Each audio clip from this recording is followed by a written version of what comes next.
उत्तराखंड के घने जंगलों में बसा था कुशावती, एक प्राचीन गांव जहां सूरज ढलते ही सन्नाटा पसर जाता था।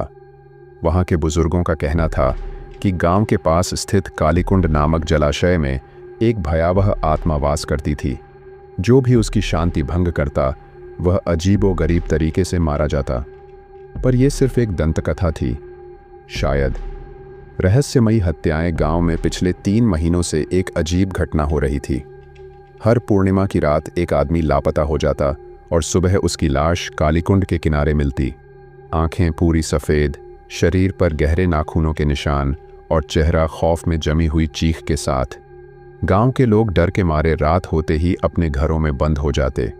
पर अर्जुन, एक निडर युवा, इन अंधविश्वासों को नहीं मानता था। वह एक जर्नलिस्ट था और सच्चाई जानना चाहता था। अर्जुन ने तय किया कि इस बार की पूर्णिमा की रात वह कालीकुंड के पास जाकर देखेगा कि वहां सच में क्या होता है। वह अपने कैमरा और टॉर्च के साथ जलाशय के पास छिपकर बैठ गया। आधी रात को ठंडी हवा चलने लगी और अचानक जलाशय के पानी में हलचल होने लगी।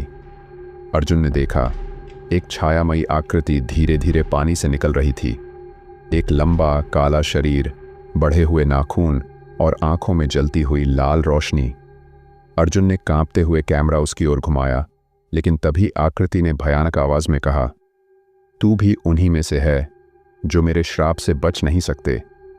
अर्जुन घबराकर भागने लगा, लेकिन तभी किसी ने उसका रास्ता रोक लिया। वह गांव का सबसे बुजुर्ग आदमी पंडित हरिदत्त था।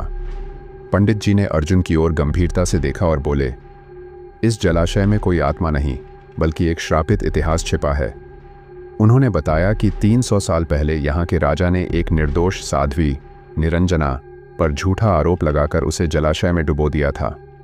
मरने से पहले उसने राजा और उसकी वंश परंपरा पर श्राप दिया, जिस भी पुरुष के भीतर राजा का रक्त होगा वह पूर्णिमा की रात मेरे क्रोध का शिकार बनेगा।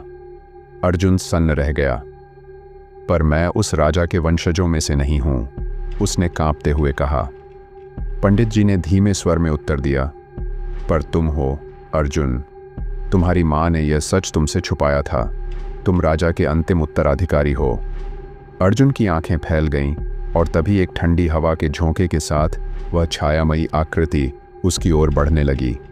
उसकी चीख पूरे जंगल में गूंज उठी और फिर सन्नाटा छा गया।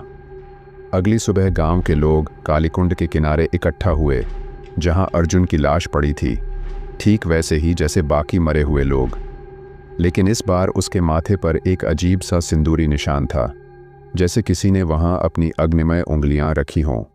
और फिर